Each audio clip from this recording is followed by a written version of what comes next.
What is Web 3.0? The new buzzword everyone is saying this year, Web 3.0. What is it and why is it important?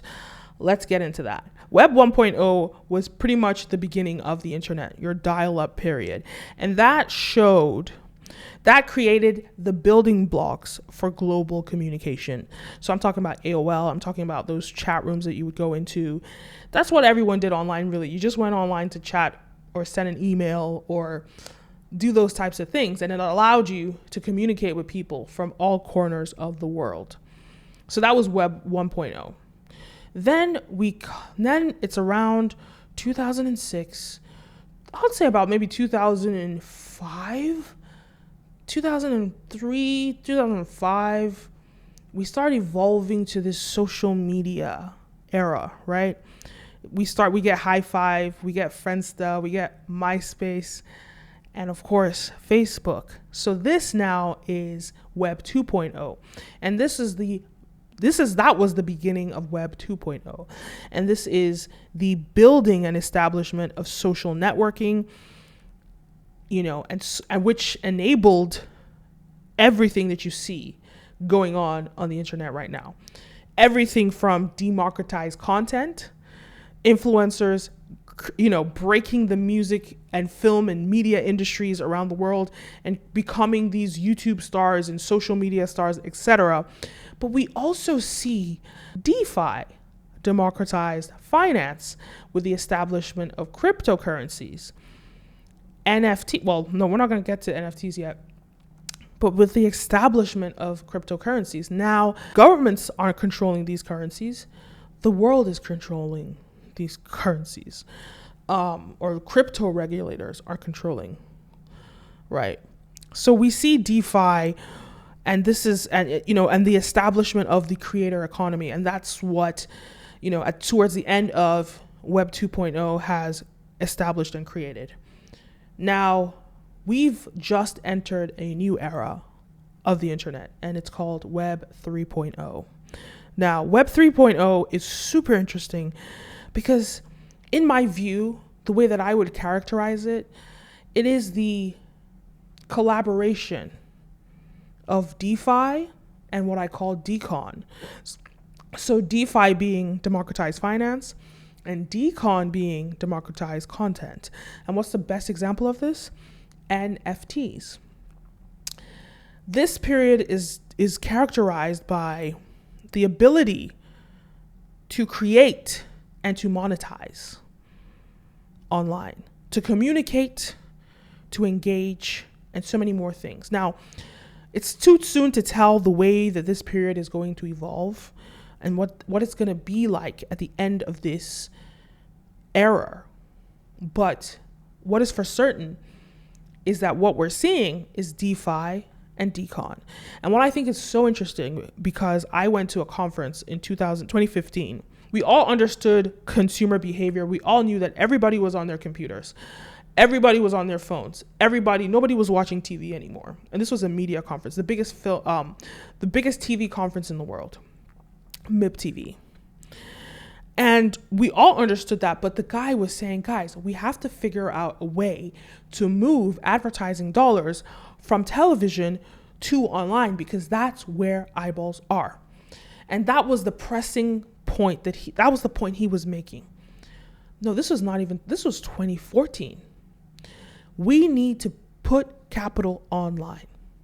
Now, yes, a huge amount of capital from traditional media has come online, and more of it has come. Billions and billions of dollars are coming every year, especially with COVID. COVID expedited that process.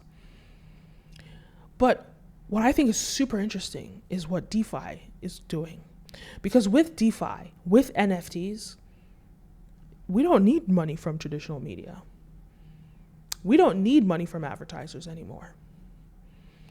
Because the businesses that will survive and that will thrive are not only the businesses that are online and advertising online, but also the way that consumer behavior has moved online and the purchasing of digital assets. Now, what is an NFT? I've made a couple of videos about this. Go check them out. An NFT is a non-fungible token. Basically, non-fungible means that it's unique and it's one of a kind. And token is a digital certificate registered by the blockchain that proves ownership. So why is this important? Well, why is this valuable? Well, people are buying digital art, which are NFTs, but you could buy digital, you buy the music, you buy different things, and each token proves that you have ownership of that. But that doesn't prove that you have the IP, intellectual property, or anything like that. It just proves that you own that token, right? Just like when you buy a piece of art and you own the art, you don't have the IP of the art that you buy, but you have the ownership of the piece itself.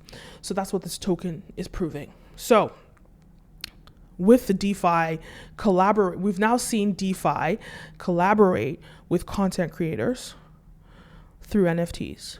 Now, I think that this space in Web 3.0 is going to be so much bigger and so much more vast. It's too soon to tell exactly how it's going to pan out.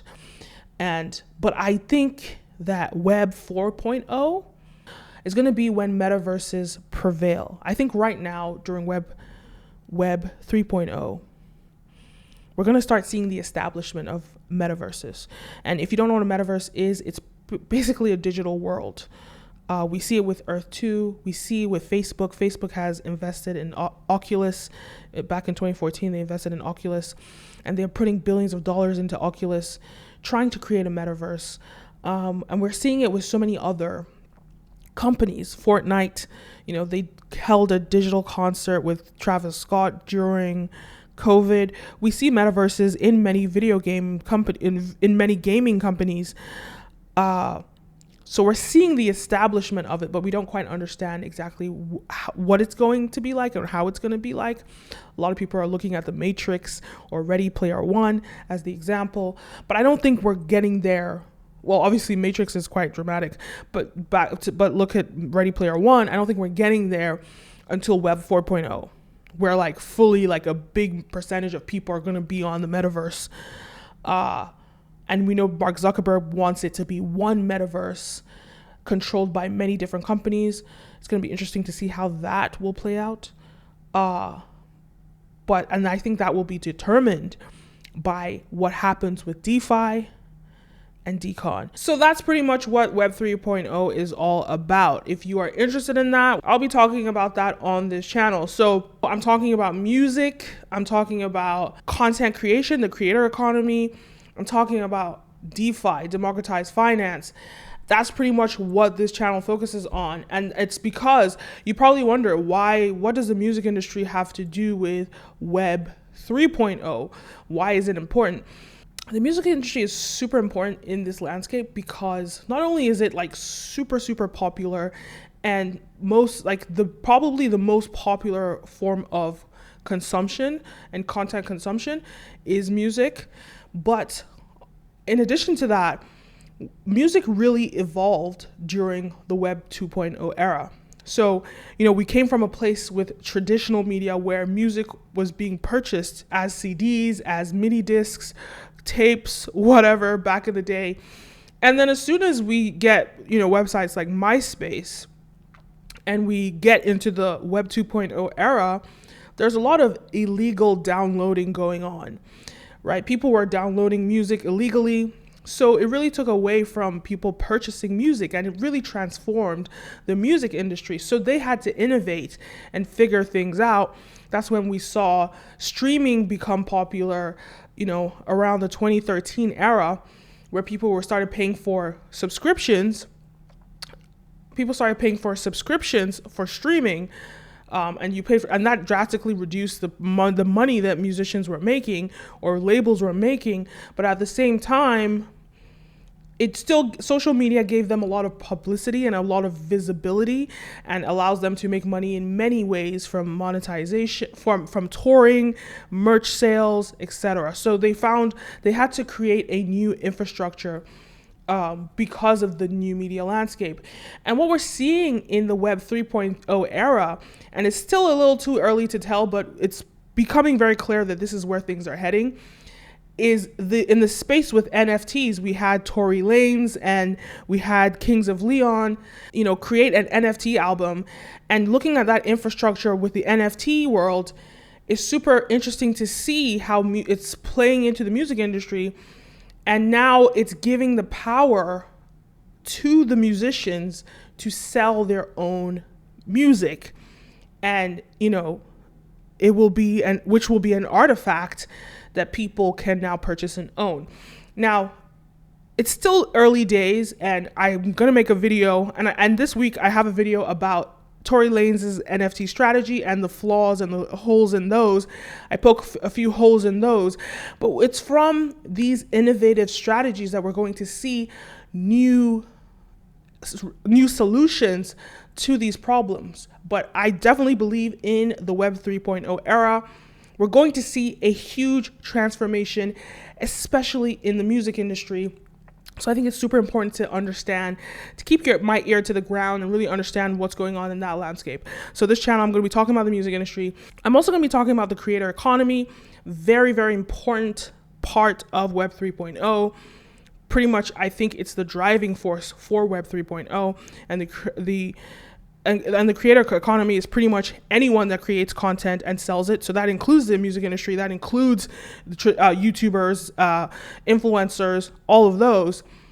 That is the creator economy. It includes artists, digital artists, anyone that's creating content and making money from it, specifically online.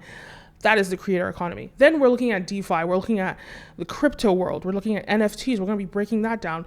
We're looking at, some of these crypto real estate investments with Earth 2, Uplands. So we're going to be looking at all these things and breaking it down so we can keep our ear to the ground and understand what's going on in the Web 3.0 world. So if you're interested in that kind of content, do subscribe, like, comment, everything. It pushes this video out to more people and encourages me to make more videos. Guys, I hope this video was helpful to you, and see you in the next one. My name is Kenim. A peace.